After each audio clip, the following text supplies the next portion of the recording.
We hope you enjoy The Magicians, the Imperial Series, Part 3. Loads of old and new stories and songs by Rachel Lawson. Chapter 1. Illusions and Delusions. A Story. When Princess Jillian, a young human woman, first met the King of the Earth, she knew she loved him. The king just thought she was just another human. When she found out he was a widower, she saw she had a chance to marry him. It gave her hope. He watched him dancing with a woman she didn't know. They seemed happy dancing, and he looked more handsome than ever and happier than he usually did. What she didn't know was the king was happy because he was in love with his dance partner. She was his secret wife. The baby she carried was his. Their love had beaten time and death. She was his reincarnated wife. He was a grim reaper. They lost each other when he was sent to the past with no memory of his old life, and he had recently remembered her and his old life. Princess Jillian asked a man who was near her who looked like a prince, who she was. "My wife, Princess Anastasia," said the man who was the king from an earlier point in his life. He was another time traveler. He was posing as the king's younger self, his grandson and the father of his later child with their wife. Princess Jillian felt encouraged.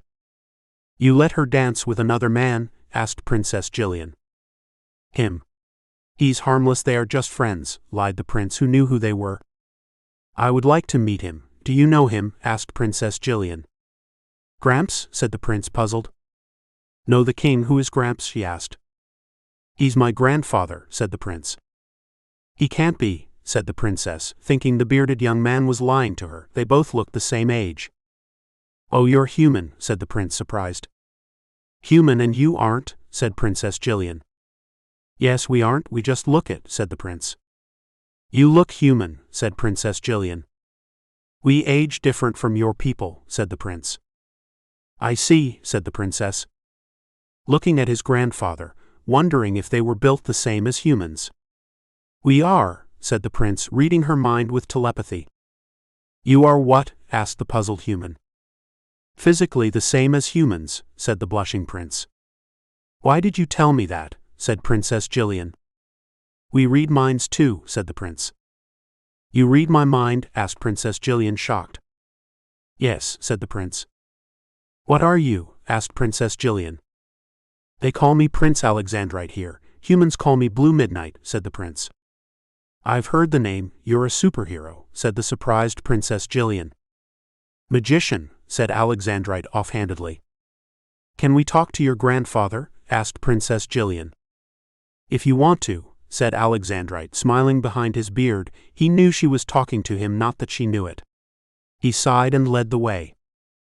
"Mind if I cut in, Gramps?" Anna, said Alexandrite. "Why?" asked Anna. "This lady wants to talk to Gramps," said Alexandrite. "Who is she?" asked Sapphirus curiously. "I don't know, she hasn't told me she's human," said Alexandrite. "Princess Jillian, of oh never mind," said Princess Jillian. "Who are you?" "Sapphirus Argent, the king of the earth and emperor of the universe," said the king, who would have rather said his name was just Fred and he was no one. He envied Alexandrite, who was posing as a deposed solar system emperor. He was called a prince because he had to be titled something as the celestial emperor's grandson. "Call him Fred," said Alexandrite said. "Why?" asked Princess Jillian. "It's my name," said Sapphirus.